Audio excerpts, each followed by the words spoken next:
तो आज का हमारा टॉपिक है अर्बन फ्लड्स पे। ये क्वेश्चन मैंने इसलिए लिया है क्योंकि अभी आपको पता होगा 3 बच्चों की दर्दनाक अर्बन फ्लड्स के कारण करोल बाग में उनका देहांत हो गया। उनके लिए भावपूर्ण श्रद्धांजलि। लेकिन एक अर्बन फ्लड की प्रॉब्लम यहीं से नहीं है, अभी तो ये लाइव लाइट में आई है और किस तरीके से कितनी अथॉरिटीज़ ने सही से काम नहीं करा, कितना वहाँ पर कार्टेलाइजेशन था, उन सब पे हम नहीं जाते। लेकिन फ्यूचर कोर्स ऑफ एक्शन क्या हो, आगे इन फ्लड्स को कैसे रोका जा सकता हो, हम उसकी बात करते हैं। तो क्वेश्चन आप एक्सपेक्ट कर सकते हैं। Question can be in the form of कि आप कह सकते हैं the frequency of urban floods due to high intensity rainfall is increasing over the past few years. Discuss the reason for urban floods, यानी ये अर्बन फ्लड्स जो urban बाढ़ है क्यों आती है। Highlight the mechanism for preparedness and to reduce the risk during such event, यानी हम इसे कैसे कम कर सकते हैं। ये क्वेश्चन आप एक्सपेक्ट कर सकते हैं। अब इस क्वेश्चन को लिखेंगे कैसे, तो मैं आपको पहले फ्लड्स की थोड़ी बहुत टेक्निकलिटीज बता देता हूं, उसके बाद हम अर्बन फ्लड्स के टॉपिक पे आएंगे। क्योंकि मेंस का क्वेश्चन लिखना है, हमारे पास यूजुअली 150 से 250 वर्ड्स होते हैं लिखने के लिए। 10 मार्क का क्वेश्चन आएगा, 15 मार्क का आएगा या 12.5 मार्क्स का आएगा। तो हमारे पास लेवरेज नहीं है स्पेस का इतना, तो हम बहुत संक्षिप्त और सिनोप्सिस में रखते हैं इसे। तो पहले तो हम समझ लेते हैं फ्लड क्या है। तो आपको पता होगा flood is a state where high water level along the river channel, यानी किसी नदी के आसपास, या फिर on the coast as well as on the plains, यानी सतह की जमीन पर, that lead to inundation of land, यानी जिसके कारण जो लैंड है उसका इनंडिएशन हो, यानी रन ऑफ हो जाए, उसे फ्लड कहते हैं। फ्लड की अगर बात करें तो India is very vulnerable to the floods. India क्या, बांग्लादेश और इंडिया की अगर लें तो दुनिया का सबसे ज्यादा सॉइल इरोजन इन 2 कंट्री में होता है, Bangladesh and India. This is the most soil eroded countries of the world. और हमारी वनरेबिलिटी की बात करें आप, तो राष्ट्रीय बाढ़ आयोग जो मिनिस्ट्री ऑफ एग्रीकल्चर का एक डिपार्टमेंट है, बाढ़ आयोग कहता है कि 328 मिलियन हेक्टेयर में से हमारा 40 मिलियन हेक्टेयर एरिया जो है it is prone to flood. बहुत ज्यादा एरिया आता है, it is around 20% of the land, this is prone to flooding. Flood के कॉज क्या क्या है, तो आप समझते हैं कि फ्लड के मेट्रोलॉजिकल कॉजेस भी हो सकते हैं। जैसे आपने देखा होगा बादल, जब बहुत ज्यादा कन्वेक्शनल करंट होता है वाटर वेपर का, तो ऊपर जाकर बादल बहुत बड़े बड़े हो जाते हैं, आपस में टकराते हैं या पहाड़ों से टकराते हैं, तो सारा पानी एक साथ छोड़ देते हैं और क्लाउड बस्ट को जन्म देते हैं। चाहे आपने देखा होगा साइक्लोन्स, इंडिया में अलग अलग साइक्लोन्स आते हैं, एक्सेसिव लो प्रेशर बनता है समुद्री हवाओं का, और वो हवाएं लैंड पे खींची चली आती हैं, अपने साथ बहुत सारा बारिश करती है, बिजली चमकाती है और फ्लड्स को जन्म देती है। साथ के साथ जब से ग्लोबल वार्मिंग यानी जलवायु का परिवर्तन स्टार्ट हुआ है, ग्लोबली 2 डिग्री सेल्सियस टेम्परेचर की हम बात कर रहे हैं, average global rise of temperature 2 degree Celsius की बात कर रहे हैं। इंडिया में ऑलरेडी इंक्रीज हो चुका है, एवरेज टेम्परेचर हमारा 2 डिग्री सेल्सियस से ज्यादा इंक्रीज हो चुका है। ग्लोबली अभी ये 1.2 के करीब है। तो जितनी गर्मी है उतना ज्यादा बादल बनते हैं, उतनी ज्यादा रेनफॉल होती है, उतनी ज्यादा फ्लड है। तो these are some meteorological causes. कुछ जियोमॉर्फोलॉजिकल कॉजेस हैं। जियोमॉर्फोलॉजिकल कॉजेस मतलब जैसे हम नदी का कैचमेंट एरिया कम कर रहे हैं, हम पूरी जो हमारी प्लानिंग है वो कंटूर लाइंस पे नहीं है। कंटूर्स का मतलब होता है लो लाइंग और अपर लाइंग एरिया, यानी कुछ एरिया लो लाइंग होती हैं, कुछ एरिया आपने देखे होंगे थोड़े ऊंचे बने होते हैं। तो कंटूर प्लानिंग नहीं करते हम, लो लाइंग एरिया और लो लाइंग होता है और उसमें पानी भर जाता है, फ्लड्स आते हैं। प्रॉपर ड्रेनेज नहीं है। फर्दर वॉल्यूम ऑफ चैनल का रिडक्शन, आपने देखा होगा क्या है, आजकल हम बड़े बड़े डैम बनाते हैं, और डैम बनाने के कारण सिल्टेशन इकट्ठा होता है डैम के पीछे, और सिल्टेशन इकट्ठा होता है तो आपने देखा होगा डैम के पीछे जब सिल्टेशन इकट्ठा हो रहा तो वो फ्लड को जन्म दे रही है। एकदम से बाढ़ खोला जाता है और बाढ़ का पानी घरों में घुस जाता है। This is another problem. या तो बाढ़ टूट जाएगा, बांध टूट जाएगा। एंथ्रोपोलॉजिकल कॉजेस बहुत सारे हैं, जैसे flood management technique, faulty flood management technique, faulty agriculture irrigation technique. हम इतना सारा पानी यूज करते हैं एग्रीकल्चर में कि हमारी सॉइल जो है ऑलरेडी वो ह्यूमिडिफाइड है, और ह्यूमिडिफाइड है उसमें पानी बहुत ज़्यादा है, तो थोड़ी बहुत भी बारिश होती है तो तुरंत सरफेस रन ऑफ होता है। This is another problem. इतना वाटर गजलिंग हम एग्रीकल्चर करते हैं कि that is causing the floods. तो बहुत सारे कारण हैं, मीटरोलॉजिकल कारण है, जियोमॉर्फोलॉजिकल है, एंथ्रोपोलॉजिकल है। इन चीज़ों को एक बार लिख लीजिए। तो सबसे पहले हम इंट्रोडक्शन लिखेंगे। इंट्रोडक्शन में क्या लिखेंगे? सिंपल सी बात है, आप ये लिख लीजिए कि हमारा कितना एरिया वनरेबल है।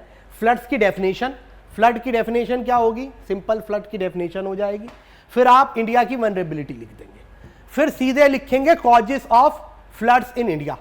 तो क्लॉजेस में सबसे पहले मीटरोलॉजिकल फैक्टर, जैसे सबसे ज़्यादा मीटरोलॉजिकल फैक्टर क्या है कि 80% जो हमारे यहाँ रेनफॉल होती है वो साउथ वेस्ट मानसून के पीरियड में होती है, और वो डाउनपोर की फॉर्म में है, यानी मूसलाधार बारिश होती है।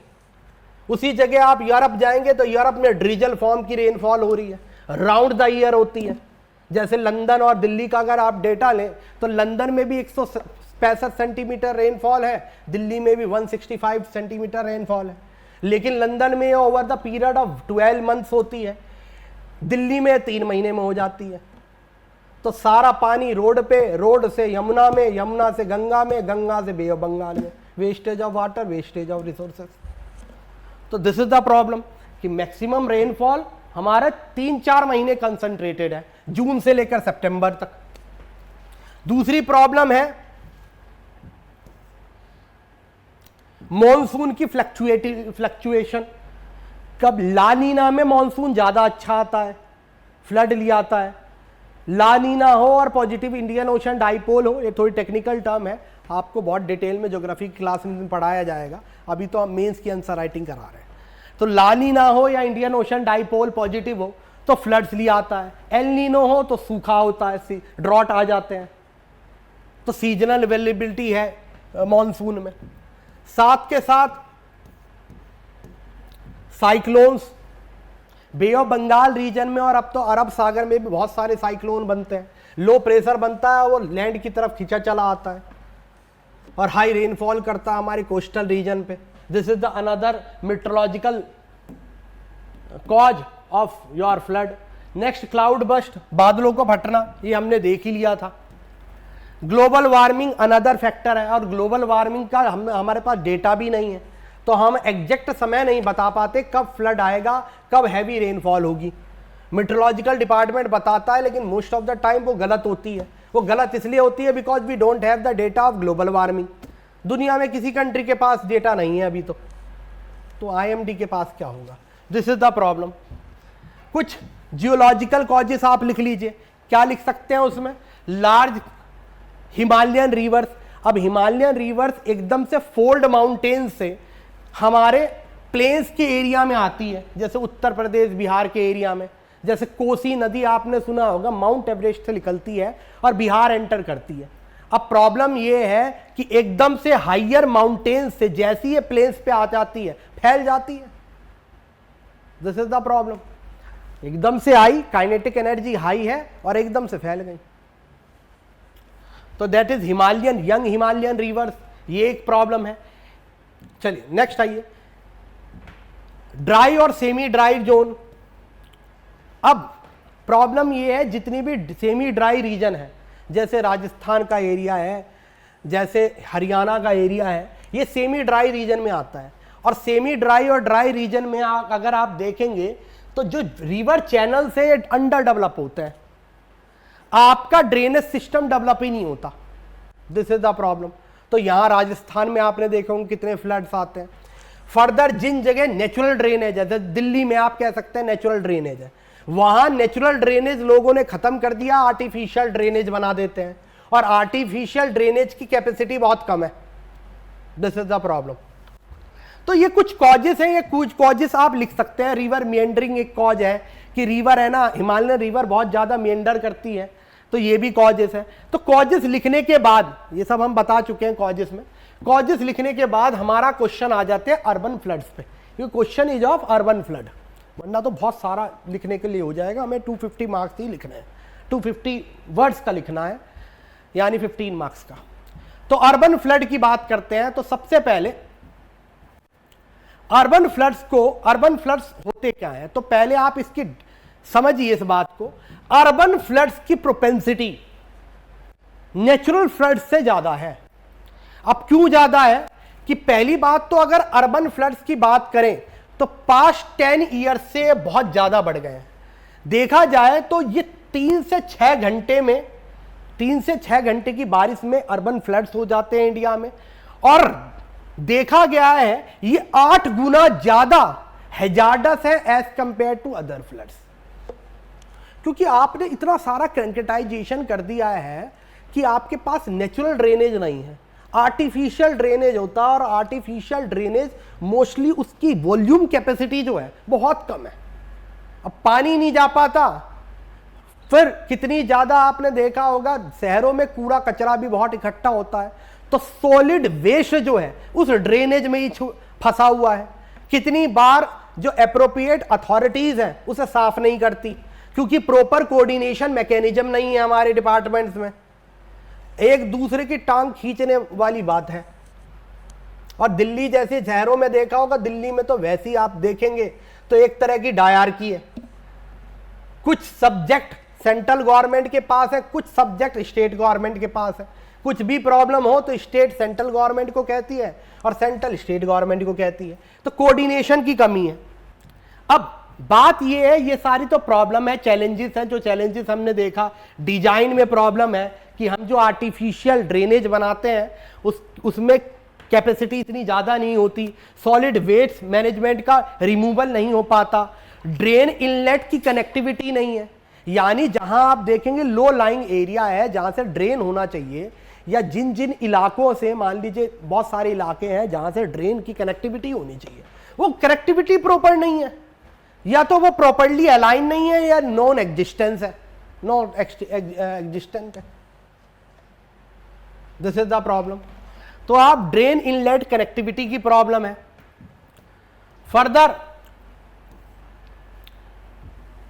फर्दर रिस्क देखें तो एरिया आइडेंटिफिकेशन नहीं है। कितनी जगह आप देखिए कि गवर्नमेंट को एक प्रॉपर प्लान बनाना पड़ेगा, एरिया आइडेंटिफाई करने पड़ेंगे कौन कौन से एरिया ज़्यादा फ्लड प्रोन है, और जहां ज़्यादा फ्लड प्रोन आइडेंटिफाई हो तो वहां पर रिस्क एस्टिमेशन करना पड़ेगा कि रिस्क को कैसे खत्म किया जाए। तो ये हमारे पास डेटा नहीं है। डेटा यानी risk, area identification as well as risk estimation, ये जोनिंग करनी पड़ेगी हमें, और उसके बाद ही हम अर्बन फ्लडिंग का मैनेजमेंट कर सकते हैं। और कैसे मैनेजमेंट हो सकता है, सबसे ऊपर एक नेशनल लेवल कोऑर्डिनेशन कमेटी बनाने की जरूरत है, जो ऑल ओवर सबसे पहले अर्बन फ्लड मैं इसलिए कह रहा हूं क्योंकि इसकी प्रोपेंसिटी बहुत ज्यादा होती है। हमने अभी देखा एक एक्सीडेंट देखा, तो इसकी प्रोपेंसिटी बहुत ज्यादा होती है। तो सबसे पहले हमें अर्बन लेवल कोऑर्डिनेशन की जरूरत है, फिर लोकल लेवल के मैनेजमेंट को इंक्लूड करना पड़ेगा for the decision making, and साथ के साथ लोकल लेवल का जब इंटीग्रेशन हो तो हमें इमरजेंसी ऑपरेशन सेंटर्स बनाने पड़ेंगे, लोकल इमरजेंसी ऑपरेशन सेंटर्स। जो फ्लड प्रोन एरिया है वहां पर एक इमरजेंसी सेंटर, जहां पे तुरंत इवैक्यूएशन और रेस्पॉन्स हो सके। जैसे आपने देखा होगा, जैसे पता चला कि किसी कोचिंग सेंटर में पानी भर रहा है, तो आपने देखा होगा जैसी फोन किया गया एनडीआरएफ को और फायर डिपार्टमेंट को, आने में उसे बहुत टाइम लग गया बिकॉज ऑफ जैम। अगर हमारा सेंटर वहीं पर इमरजेंसी ऑपरेशन सेंटर्स होते तो जान बचाई जा सकती थी। हाँ, बिल्डिंग के फ्लॉज अपने हैं, नो डाउट, बिल्डिंग के भी फ्लॉज हैं, वो छोटी छोटी गलियां हैं, छोटी छोटी, अब सिंपल सी बात है, वो इतना ऑलरेडी बसा हुआ, बहुत पुराना बसा हुआ जगह है, तो वहाँ पर है कि हाँ कंजेस्टेड गलियाँ हैं, लेकिन प्रॉब्लम यहाँ पर भी है कि हमारा रेस्पॉन्स सिस्टम जो है वो डिलेड है। डिलेड क्यों है? जैम है, बारिश हो रही है, तो हमें आइडेंटिफाई करके रेस्पॉन्स टीम बनाने की ज़रूरत है, फूड फ्लड शेल्टर्स बनाने की ज़रूरत है, यानी सेफ लोकेशन, यानी फ्लड है, इतना इतना फ्लड है तो आप एक ऊंची जगह बनाइए जिसे हम कहते हैं flood shelters. Search and rescue operation की ज़रूरत है, क्रिटिकल जो रेस्क्यू ऑपरेशन होता है, खैर ये तो करा भी गया है, लेकिन जो मेन चीज़ है, जो हमारी इमरजेंसी ऑपरेशन सेंटर्स हैं, this is the need of the hour. चलिए, अब बात ये है, अर्बन फ्लड रैपिड अर्बनाइजेशन के कारण है, इतना कंक्रीटाइजेशन है, इतना कंक्रीटाइजेशन है कि ड्रेनेज तो है ही नहीं, ड्रेन्स पे बिल्डिंग्स बनी है, नेचुरल ड्रेन खत्म है। जैसे आप गुड़गांव का ही ड्रेन देखिए, गुड़गांव का ड्रेन जो है, यहाँ पर अगर चले जाए तो दमदमा लेक एक ड्रेन है, या सुल्तानपुर एक ड्रेन है। ठीक, अब प्रॉब्लम ये है, इन ड्रेन में तो ऑलरेडी कंक्रीटाइजेशन हो चुका है, आसपास बिल्डिंग बन चुकी है, तो नेचुरल ड्रेनेज रहा नहीं है। नेचुरल ड्रेनेज मतलब नेचुरल एक वे होता है वाटर का जाने का, तो वो सबसे लो लाइंग एरिया में जाता है, डेट इज रिवर, उसे नेचुरल ड्रेनेज कहते हैं। तो नेचुरल ड्रेनेज तो है नहीं, आर्टिफिशियल ड्रेनेज की कैपेसिटी हमें इंक्रीज करनी पड़ेगी, क्योंकि ये कैपेसिटी हमने बहुत पहले बनाई है। रेगुलर सफाई होनी पड़ेगी उसकी, क्योंकि सॉलिड वेस्ट जो होता है वो इकट्ठा हो जाता है। फर्दर ड्रेनेज सिस्टम की इन्वेंटरी रियल टाइम एनालिसिस करने की जरूरत है कि कहाँ चोक डाउन है। अभी अब रियल टाइम एनालिसिस नहीं है, हमने टेक्नोलॉजी को लेवरेज ही नहीं करा अपने ड्रेनेज सिस्टम में, विच इज द प्रॉब्लम। आज घरों में भी ऐसा आता, पानी की टंकी भर चुकी है, कृपया अपनी मोटर बंद कर दे, और हमारे पास ड्रेनेज का कोई टेक्नोलॉजी नहीं है। अरे बताएगा वो कहाँ चोक डाउन है, वार्निंग दे पूरे एरिया में कि यहां पे ड्रेन चोक डाउन हो रहा है, जल्दी से इवैक्यूएशन की जरूरत है। That is the need of the hour. Catchment area design की जरूरत है, यानी ऐसी बिल्डिंग्स, ऐसी एडमिनिस्ट्रेटिव बाउंड्री बनाई जाए, ड्रेनेज डिवाइड जो होता है, यानी एक नदी और दूसरे नदी के बीच में ड्रेनेज डिवाइड होता है, उसे आउटलाइन किया जाए। कॉन्टूर डेटा की बहुत जरूरी है कि कहां कहां पानी भरता है, इसके लिए कॉन्टूर एनालिसिस करनी पड़ेगी सिटी की कि कहां उठा हुआ एरिया है, कहां निचला एरिया है, नीचे वाले एरिया में पानी भरता है। तो हमें उसी तरह से डिजाइन करने की जरूरत है कि पानी भरे भी तो निकले कहां से। जहां लो लाइंग एरिया है वहां प्रॉपर ड्रेनेज की ज्यादा जरूरत है।